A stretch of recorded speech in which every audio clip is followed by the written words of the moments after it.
Welcome back to our read aloud of Desperaux. Last time we read, we found out that Roscoe the rat is plotting to have the Princess P put in the dungeon forever. Let's find out what comes of that plot, shall we? So, chapter 37, a small taste. A small taste. She was asleep and dreaming of her mother. I believe she refers to Princess P here. She was dreaming of her mother, the queen, who was holding out a spoon to her and saying, "Taste this, my sweet pea. Taste this, my darling, and tell me what you think." The princess leaned forward and sipped some soup from the spoon her mother held out to her. "Oh, Mamma," she said, "it's wonderful. It's the best soup I have ever eaten." "Yes," said the queen, "it is wonderful, isn't it?" "May I have some more?" said the pea. "I gave you a small taste so that you would not forget," said her mother. "I gave you a small taste so that you would remember." "I want more." But as soon as the princess said this, her mother was gone. She disappeared, and the bowl and the soup spoon disappeared along with her. "Lost things," said the pea, "more lost things." And then she heard her name. She turned, happy, thinking that her mother had come back. But the voice was not her mother's. The voice belonged to somebody else, and was coming from some place far away, and it was telling her to wake up. Wake up! The pea opened her eyes and saw Miggery Sow standing over her bed, a knife in one hand and a candle in the other. "Mig?" she said. "Gore," said Mig softly. "Say it," commanded Roscoe. Mig closed her eyes and shouted her piece. "If you does not want to get hurt, princess, you must come with me." "Whatever for?" said the princess in an annoyed tone.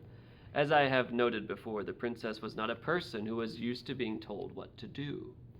"What are you talking about?"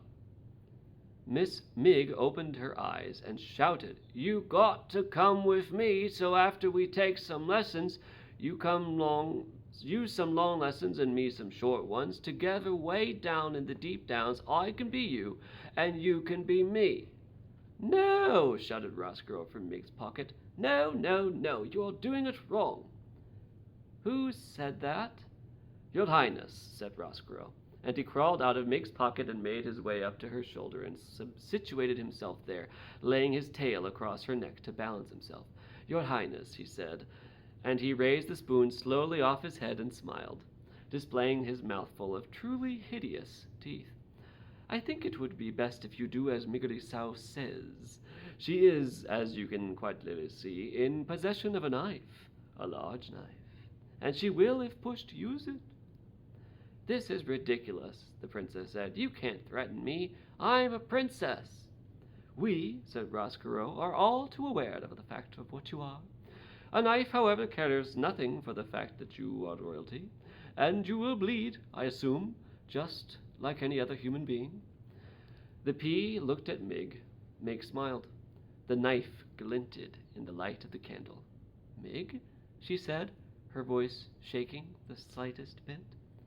"I really do not think," said Roscoe, "that Mig would need much persuasion to use that knife, princess.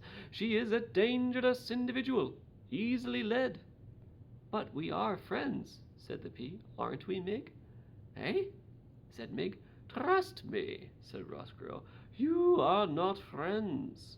And I think it would be best if you addressed all your communications to me, princess. I am the one in charge here. Look at me." The pea looked right directly at the rat and at the spoon on his head. Her heart skipped one beat and then two. "Do you know me, princess?" "No," she said, lowering her head. "I don't know you." But reader, she did know him. He was the rat who had fallen in her mother's soup, and he was wearing her dead mother's spoon on his head. The princess kept her head down.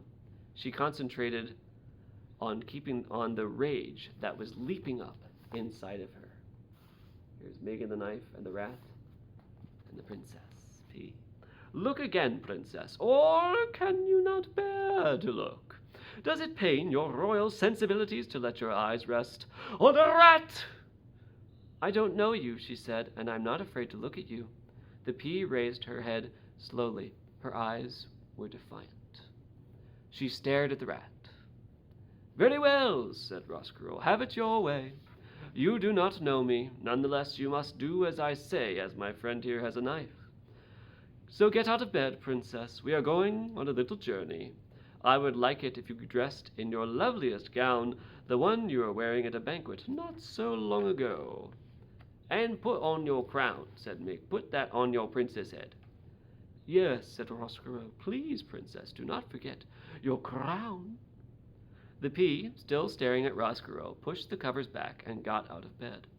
Move quickly, said Roscoe. We must take our little journey while it's still dark, and while the rest of the castle sleeps on, ignorant, oh, so ignorant, I'm afraid of your fate. The princess took a gown from her closet.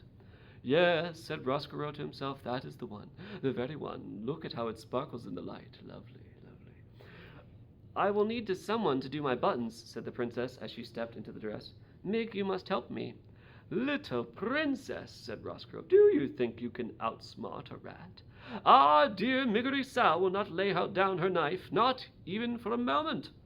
Will you, Miggery Sow? Because that might ruin your chances of becoming a princess. Isn't that right? Gore, said Mig. That's right.